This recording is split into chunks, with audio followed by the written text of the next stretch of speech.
أداء للأمانة سماحة السيد وهذا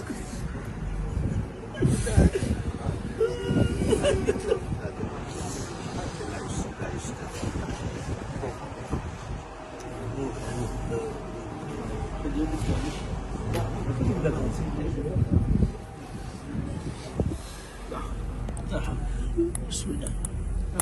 لا حول ولا قوة إلا بالله. إنا لله وإنا إليه. لا حول ولا قوة إلا بالله. لا حول ولا قوة إلا بالله.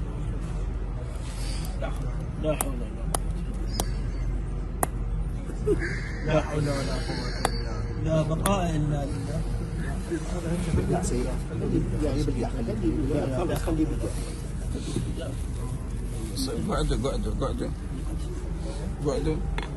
قعدوا جميعا شوي رجاء.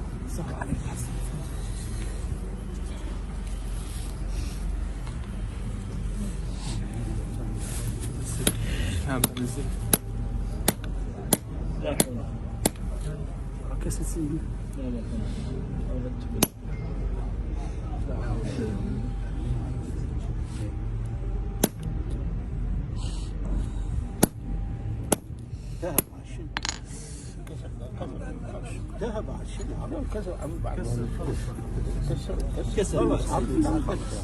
هذا ختم المكتب. هذا ختم المكتب بعد حتى لا يستخدم.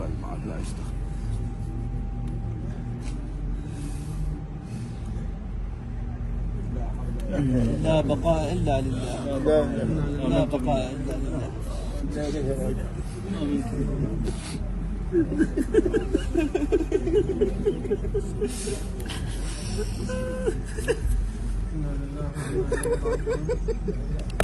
لا حول ولا قوة إلا بالله.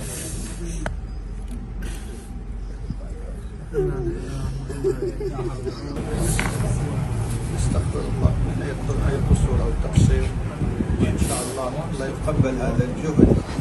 السيد كان يسعى دائما أن يخدم المجتمع، يخدم المؤمنين، الفقراء، المبلغين، يؤدي خدمة اجتماعية. كان يشعر بأنه تصديه مسؤولية، وقد أصر عليه كثير من العلماء والفضلاء على التصدي في وقت كان الظرف صعبا جدا أيام أبان الطاغية، وكان يتعرض للخطر لذلك، ولكنه قال أنا أشعر بتحمل المسؤولية.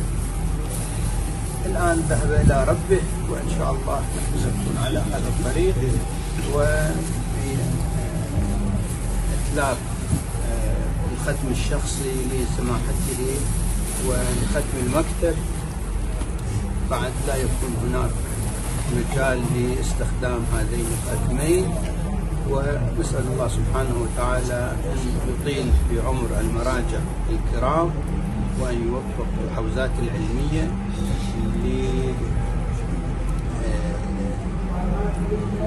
لأن تخرج مراجع الدين المؤهلين الجامعين للشروط إن شاء الله. تستمر هذه المسيرة حتى يأذن الله سبحانه وتعالى بتعجيل فرج مولانا الإمام المهدي المنتظر، عجل الله تعالى فرجه.